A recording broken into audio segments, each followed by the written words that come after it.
उपकुलपति महोदय, जैसा कि आपने कहा, आपका विश्वविद्यालय नया है, लेकिन बंगाल में शिक्षा की परंपरा नई नहीं है।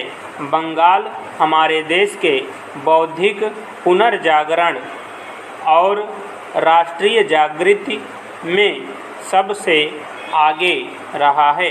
राजा राम मोहन राय से लेकर, जो कि हमारे पहले आधुनिक पुरुष थे, और इस छोटे शहर को उनका नाम देकर ठीक किया गया है।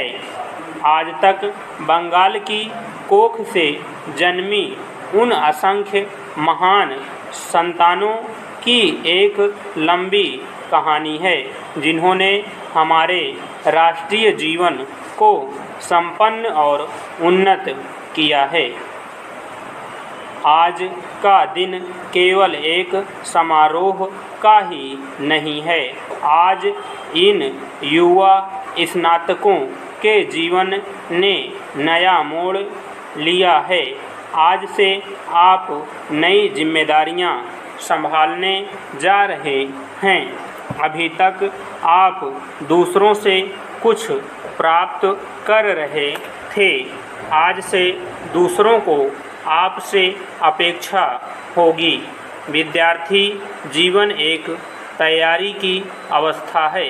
समाज का युवा लोगों के प्रति शिक्षा देने का दायित्व है। स्कूल और कॉलेजों की शिक्षा समाप्त करने के बाद पढ़े लिखे नवयुवकों का समाज के प्रति एक कर्तव्य हो जाता है।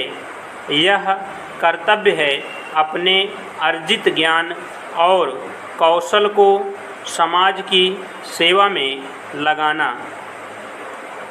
आधी शताब्दी पूर्व जब हमारे देश ने अपना स्वतंत्र जीवन आरंभ किया, तो जवाहरलाल नेहरू ने देश के नवयुवकों को नव भारत के निर्माण के अद्भुत साहसी कार्य में योग देने के लिए आमंत्रित किया था।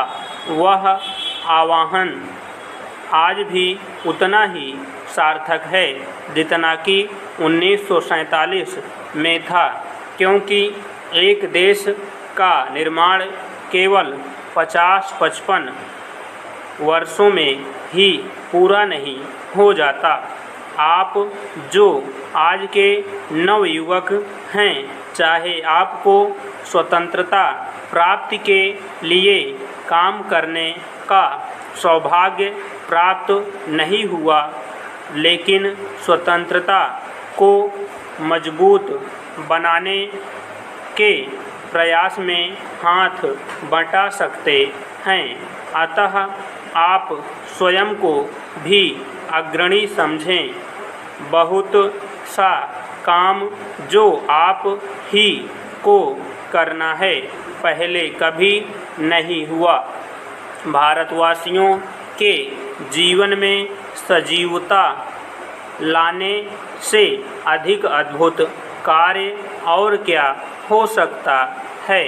कभी कभी अखबारों में नवयुवकों में फैले असंतोष, उनकी हड़तालें और अनशनों, सीधी कार्रवाई और झगड़ों की खबरें आती हैं। एक हद तक यह असंतोष युवकों की गतिशीलता का द्योतक है। उस सीमा तक मैं इस भावना का स्वागत करती हूँ, लेकिन कभी कभी ऐसा प्रतीत होने लगता है कि हमारे युवा लोग सत्ता के अस्तित्व तक के विरोधी हैं।